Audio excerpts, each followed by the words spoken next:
Olá, muito boa noite a você. Eu sou Adalberto Piotto e seja bem-vindo ao Cenário Econômico pela TV Brasil, com emissoras públicas de todo o país. Diretamente dos estúdios da B3, no centro da cidade de São Paulo, vamos aos destaques do programa de hoje. Foi anunciado um superministério da Economia. Paulo Guedes vai estar à frente das 3 pastas hoje: Fazenda, Indústria e Comércio e também Planejamento.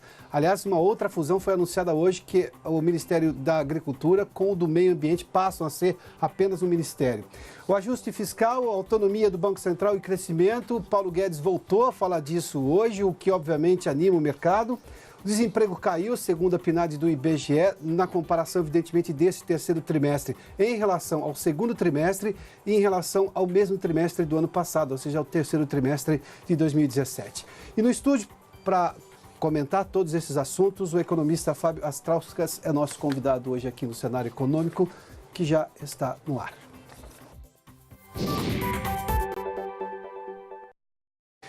Bom, nós já começamos o programa hoje com a participação ao vivo do repórter Maurício de Almeida, que está em frente à casa do empresário Paulo Marinho, no Rio de Janeiro.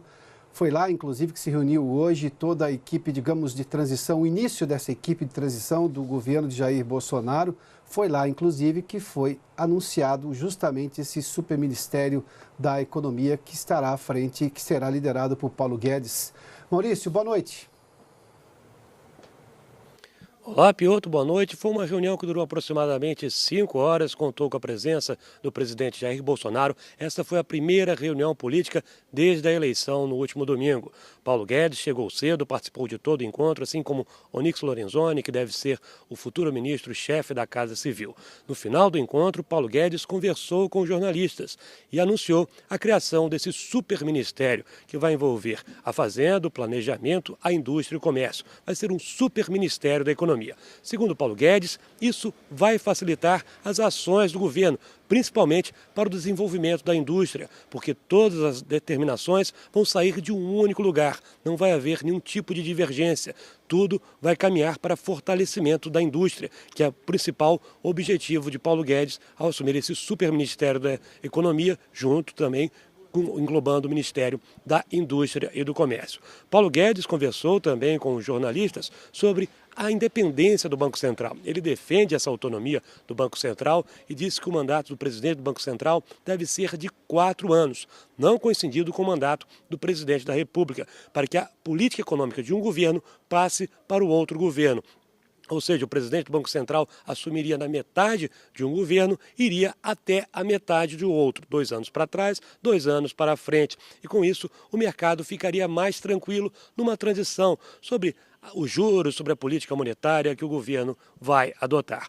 O Paulo Guedes disse também que gostaria que o atual presidente do Banco Central continuasse no cargo. Ele acha que isso seria natural, mas falou que ainda não fez um convite oficial. Vai primeiro sondar para saber se existe o interesse do atual presidente continuar no cargo. Caso exista esse interesse, aí sim Paulo Guedes vai fazer o convite para a manutenção do presidente do Banco Central. Ele ficaria, assim, mais 2 anos no cargo. Sobre a reforma da Previdência, Paulo Guedes disse que é urgente a aprovação dessa reforma da Previdência.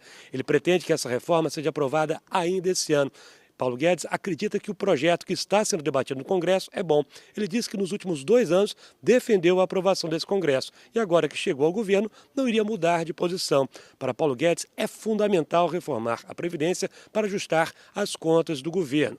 No futuro, Paulo Guedes diz que vai ser criada uma capitalização para quem está entrando na Previdência e, com isso, diminuir o déficit. Para quem já está trabalhando e vai se aposentar, Paulo Guedes acredita que as regras precisam ser alteradas para evitar o grande déficit que o governo está sofrendo. Agora, para encerrar falando sobre esse superministério, é bom lembrar que ele já existiu na época do governo Collor, em 1990, quando também aconteceu esta fusão, criou-se o Ministério da Economia, juntando com Fazenda, Planejamento, Indústria e Comércio. Piotto.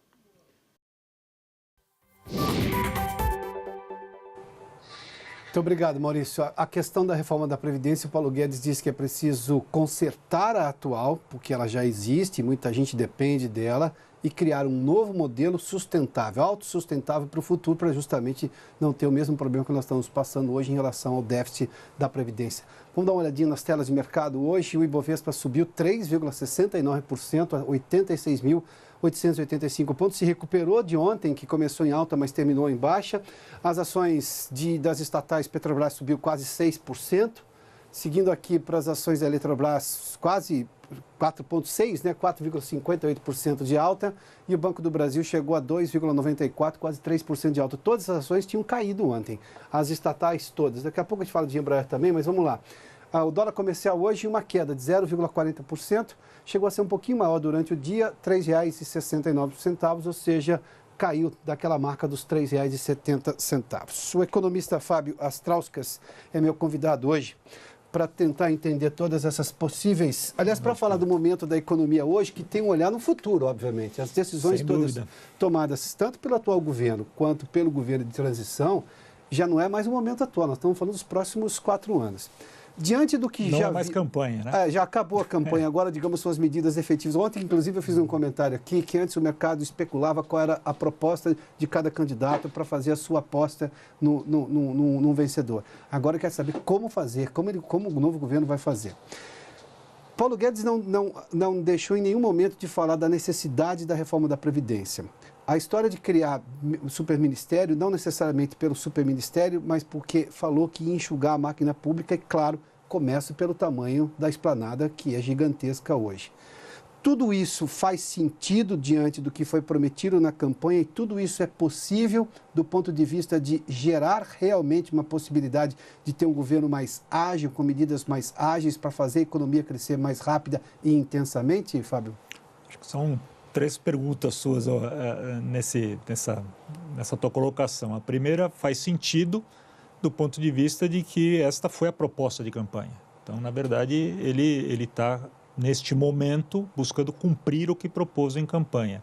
Segundo, cria uma agilidade, sem dúvida, porque ao diminuir o número de interlocutores, né, e centralizar algumas decisões que são correlatas, principalmente as de fazenda, planejamento, e indústria e comércio também faz algum sentido que estejam juntos a essa junção de ministérios, traz mais agilidade. A tua terceira colocação é se isso vai funcionar, né? Isso a gente precisa ver, porque, como foi dito também na colocação anterior, esse já foi tentado um enxugamento desse porte no governo Collor, né, há muitos anos atrás. A maneira como foi feita não funcionou muito bem naquele momento. Outras condições, outro tipo de país, outro tipo de economia, outro tipo de economia mundial, inclusive. Nesse momento faz sentido, principalmente porque está alinhado com as propostas de campanha. Mas até para lembrar do momento do governo Collor ali e a ministra Zélia era exatamente essa superministra, mas ali tivemos um caso do confisco, que aí mudou completamente o panorama. Por isso, outras questões, né? Hiperinflação. Acho que o superministério nem foi testado de fato, porque o confisco dominou o debate nacional naquele momento. Né? E mais uma questão também muito diferente da que a gente vive atualmente, e diferente também da proposta que Paulo Guedes está trazendo ou reforçando de autonomia do Banco Central. Isso não ocorria naquela época, né? Então a gente não tinha sequer as metas inflacionárias, né? Uma política de metas inflacionárias naquele período. O que faz com que a gente tenha não como comparar os dois superministérios, né, daquele com o que está sendo criado agora. Isso é importante ser colocado. Eu acho que, e também acho que a qualidade, né, o estofo da pessoa que irá liderar esse superministério, a Zélia, sem menosprezá-la, né, mas o Paulo Guedes tem um estofo de alinhamento, né, com esse pensamento econômico maior do que tinha a Zélia à época que foi escolhida. Né? Ele deu uma explicação acerca do superministério e que para mim faz algum sentido, sobretudo do ponto de vista de antes a Fazenda parecia aquele superministério sem ser exatamente, sem conglomerar várias pastas, mas todo mundo ia com o pires na mão. Todo mundo tinha grandes ideias na esplanada, mas se a Fazenda não aceitar, não acontecia nada. Não raro a gente via ministros indo ao gabinete do presidente da República pedindo uma intervenção sobre o ministro da Fazenda, que em vários momentos da história desse país foi provavelmente o primeiro-ministro, porque a decisão dele valia muito mais do que do presidente da República, até para não ter um choque ali. E ele fez exatamente essa menção, ele falou, olha, às vezes eu preciso de política industrial, que seja, ele fez menção inclusive a isso, até por causa da desindustrialização que sofremos nos anos recentes, se eu preciso de incentivos, isso precisa caber na pasta do planejamento, que precisa ser, de alguma forma, liderada pela Fazenda. Se for dinheiro. Exatamente, porque eu dou incentivo e com que recurso? Ele falou de desoneração esses dias da folha de pagamento e tudo mais. Mas é um governo que também precisa fazer caixa, porque nós temos um déficit, o déficit é gigantesco hoje. Como é que eu consigo colocar tudo isso na mesma engrenagem? Porque são engrenagens diferentes e o movimento vai ter que ser um só, é o de avanço. Sim. Isso mostra claramente a intenção do próximo governo, né, que é buscar um crescimento rápido, uma retomada rápida do crescimento. Portanto, essa junção dos ministérios, além de uma proposta que é discutível se vai enxugar ou não a máquina, né, porque funcionários públicos, boa parte não serão demitidos, né, então nós vamos juntar pessoas e não necessariamente isso vai diminuir muito o custo da máquina pública, porém a agilidade, a centralização, ela irá ocorrer, né? Num primeiro momento, aparentemente sinalizando para um crescimento rápido da economia. Há essa intenção.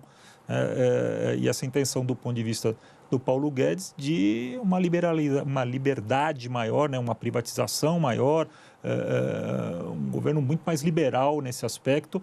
E aí eu fico muito curioso para saber como serão tratadas as desonerações, como serão tratados os subsídios, porque não combina muito com liberdade econômica, né? Eu acho que aí deverá haver um contrapeso, né? Como crescer a economia e, ao mesmo tempo, fazer com que haja dinheiro por parte, né, da Fazenda para bancar algum tipo de investimento. E como é que eu faço? Deverá ser através de corte de subsídios, né? Como é que é a contabilidade de eu dar subsídio e desonerar a folha de pagamento, que já prevê uma arrecadação menor, e ao mesmo tempo, eu entendo a lógica dele, se eu tiro aqui, eu estou apostando num crescimento maior que vem por um outro jeito de arrecadação de impostos, que é o melhor jeito de arrecadar impostos, que é com crescimento econômico, Sim. né? Mas como é que eu consigo administrar isso no começo? Porque eu não sei quanto, o governo não tem gordura para queimar. Não tem. É importante a gente também compreender que ele mesmo, né, sinalizou e depois deu um passo para trás, que se necessário para que ele possa bancar essa largada inicial, ele poderá até utilizar uma parte das reservas internacionais. Essa é uma dúvida, né? Então, fará ou não fará? O nível de endividamento do país ele está muito atrelado ao tamanho da dívida, mas também à confiabilidade que se tem de rolar esta dívida. Se o governo conseguir, nos primeiros meses de governo, sinalizar claramente que o país avançará, crescerá, não é um problema que essa dívida aumente um pouco, porque o grande problema não é o quanto você deve, mas é a sua capacidade de pagar o que você deve, né? O país hoje deve, e comparativamente a outros países em percentual do PIB, até menos do que outros países, porém tem uma credibilidade e demonstra uma capacidade de pagamento inferior a esses outros países. Você falou sobre queimar reservas, sobre gastar as reservas. O Paulo Guedes fez menção sobre isso também. Ele disse que é só em último caso, nas questões justamente de um ataque especulativo à moeda brasileira, ou seja, uma desvalorização gigantesca do real frente ao dólar. Acompanhe. O dólar está 4,10, né? Se vier a 4,20, 4,30, se chegar a R$5, vai ser muito interessante.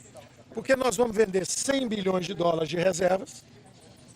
Se você vender 100 bilhões de dólares de reserva a R$5, são 500 bilhões de reais.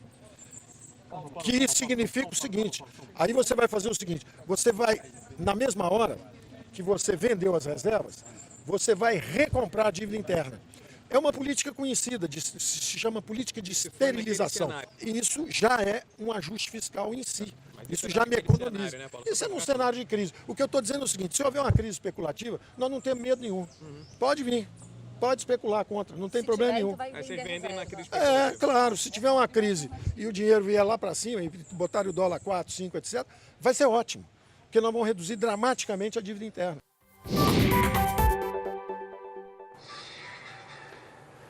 Só complementando, ele disse que não faria nenhum sentido fazer isso agora, por esse ponto de vista, porque ele falou assim, por que eu vou gastar reserva e vou baixar o dólar para quê?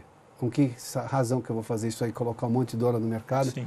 Porque daí eu arrebento as exportações. Só para complementar essa resposta dele. Sob esse ponto de vista, ele não falou de usar reserva na situação de garantia salariada do governo. Ele falou só mediante um ataque especulativo. Que, diante dessas medidas que o governo está anunciando, e se o mundo não trouxer nenhum solavanco que afete uma economia emergente como o caso brasileiro, não tem essa razão que ele está dizendo. Não teremos a necessidade de usar a reserva.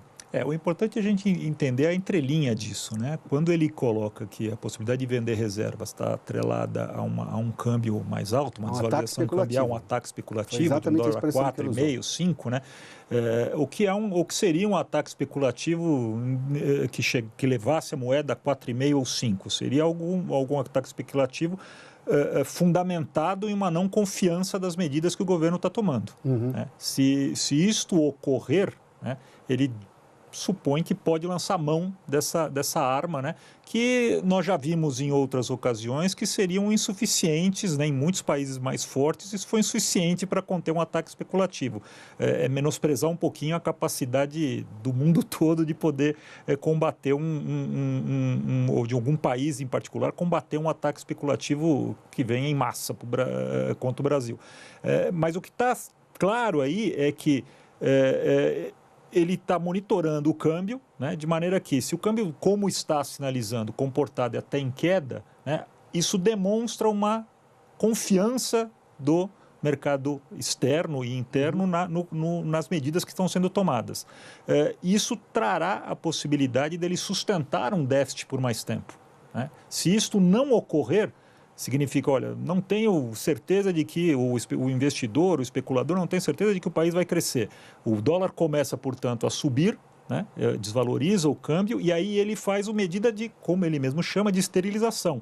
Ele fala assim, ótimo, então se eu não tenho essa confiança, eu diminuo a dívida, como ele próprio disse, e faço com que o mercado volte a ter essa confiança, porque não terei mais o endividamento que eu tinha. Né? Claro. Então, nesse momento, o importante não é bem o estoque de dívida que o país tem, né? E é o que está se discutindo um pouco nesse momento, quanto de dívida, se ela é grande ou é pequena, mas é o fluxo de crescimento ou decréscimo desta dívida, como ela ocorrerá ao longo do tempo. Num primeiro momento, se ela se mantiver no mesmo ritmo que está, com uma sinalização futura, né, de superávites que permitam diminuir, tudo vai caminhar muito bem. E claro, você fez menção anterior, a credibilidade que a gente consegue pagar, é a confiança nisso. Exato.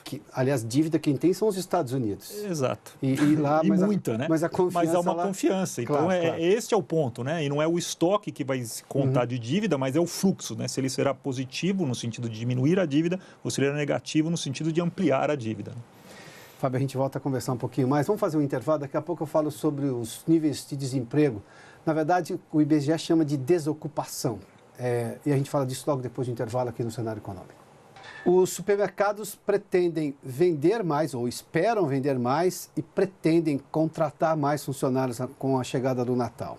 O estudo foi divulgado hoje e a Vanessa Casalini, em São Paulo, tem detalhes. Oi, Vanessa, boa noite.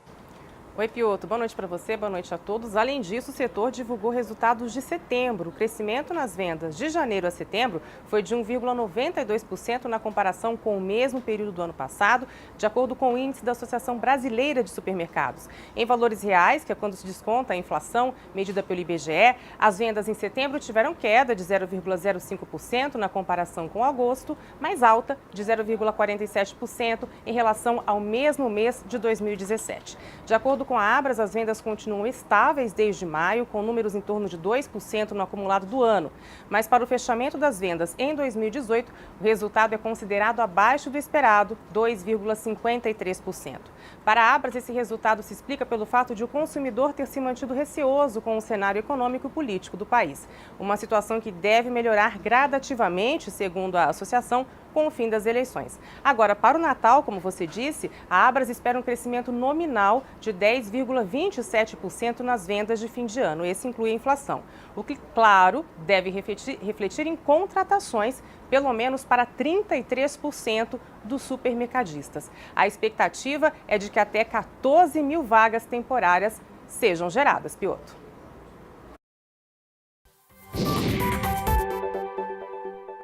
Obrigado, Vanessa. Vamos pegar os números, então, do desemprego divulgados hoje pelo IBGE. É sobre o terceiro trimestre deste ano. Houve, na verdade, o índice de desemprego agora de desocupação, que diz o IBGE, é exatamente este, 11,9%.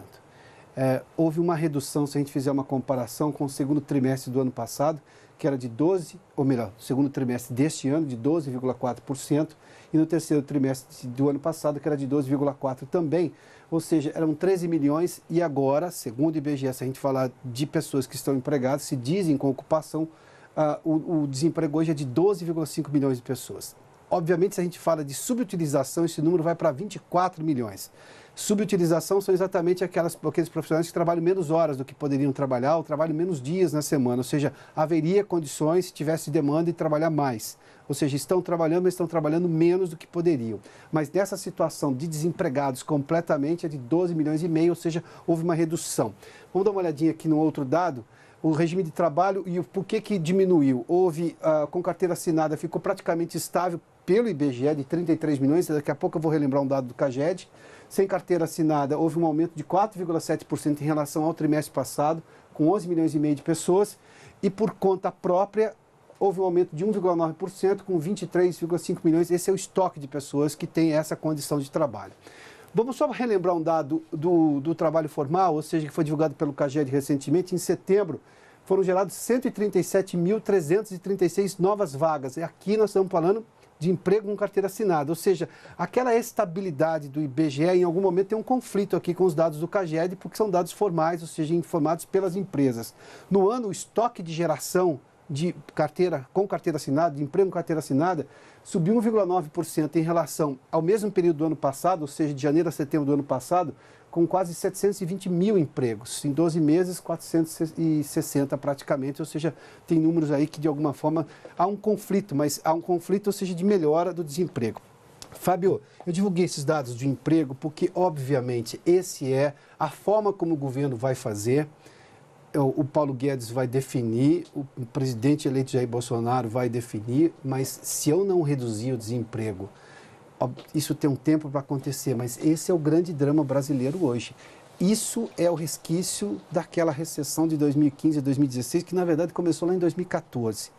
As medidas conseguem mexer nesse quadro rapidamente. O Paulo Guedes falou em gerar, em 2 ou 3 anos, quase 10 milhões de empregos, o que, do ponto de vista do dado do IBGE, você quase teria ali uma situação, não de pleno emprego, mas muito próximo disso.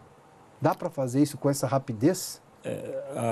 Dá para fazer, à custa de a gente não cumprir as metas inflacionárias que estão colocadas atualmente. Não há dúvida que um crescimento tão rápido do emprego pode ser feito, mas ele traz consigo uma onda inflacionária. Então, porque traz muita demanda. Porque traz muita demanda. Então, a gente vai ter uma ocupação também, né, de uma indústria que vai provavelmente demandar consumir mais rápido do que a indústria conseguirá, ainda que tenha uma capacidade ociosa, né? Esse é o argumento que se coloca contrário a isso, né? Olha, não vai gerar tanta inflação porque esses empregos irão ocupar a capacidade ociosa e, portanto, as empresas permanecerão. Mas é de 30%, só acho que 30% a 35% é isso. E a velocidade disso, né? Quer dizer, quando você cria um emprego, né? Esse emprego ele acaba gerando um consumo num primeiro momento, principalmente de bens de necessidade mais básica, que vão pressionar a inflação. E o Banco Central Independente aumenta os juros na mesma hora. Pois é, né? Então a isso vamos ver até quando, né, esse discurso e essa tentativa de uma autonomia do Banco Central, né, ela vai ser levada num momento em que isso possa gerar algum conflito, né? Eu acho que num primeiro momento nós devemos ter ainda a taxa da Selic comportada, não deve modificar até a primeira reunião do Copom, que acontece no comecinho de fevereiro do ano que vem, da primeira reunião do Copom de 2019, mas a partir da segunda reunião do Copom, depois de terminada a primeira, acho que a gente deve começar a ficar atento para ver o quanto efetivamente o Banco Central será autônomo, eu não chamo independente, porque é muito difícil imaginar uma independência dentro do mesmo país. Os Estados Unidos teve esse dilema há anos atrás, né? Independências pode conotar alguma coisa como cada um pode fazer o que bem entende. Na verdade, os dois precisam olhar para o mesmo lado, né? Claro. A autonomia significa o Banco Central poder, sem a influência do presidente, seguir, né, na política monetária necessária para um programa de meta de inflação. Essa autonomia que a gente deve perseguir. Você acha, eu tenho mais, acho um minuto, mas eu preciso lhe perguntar rapidamente. Você acha que depois, agora com a discussão de questões técnicas de como fazer o país andar, aquela alta temperatura da campanha baixa, ou seja, com aquele país dividido, com ataques de todo tipo entre as duas candidaturas do segundo turno, isso baixe um pouquinho, porque a gente precisa um pouco de temperatura mais baixa para as coisas andarem, não é? A gente precisa, mas num primeiro momento, quando a gente viu o próprio candidato derrotado, ele não foi muito bem no discurso dele de reconhecimento de derrota. No dia seguinte, ele buscou um tom mais baixo, né? A gente precisa ver se esse tom mais baixo ele irá, né, prevalecer por todos os partidos, o vencedor e o perdedor. Nesse momento é difícil para dizer. Bom, a gente acompanha isso de perto. O discurso do perdedor foi horrível. Muito ruim no perto do que momento. A gente viu o Obama fazer com relação ao Trump, a gente não pode esperar. Depois houve um recuo, né? Fábio, obrigado mais uma vez pela gentileza. Eu que agradeço, nos atender aqui no Cenário Econômico. Muito obrigado. Bom, o Cenário Econômico termina aqui. Muito obrigado pela sua companhia, pela audiência. Boa noite a você. Amanhã a gente está de volta com mais informações do mundo econômico e, obviamente, com mais informações vindas de Paulo Guedes, o futuro superministro da Economia. Até amanhã.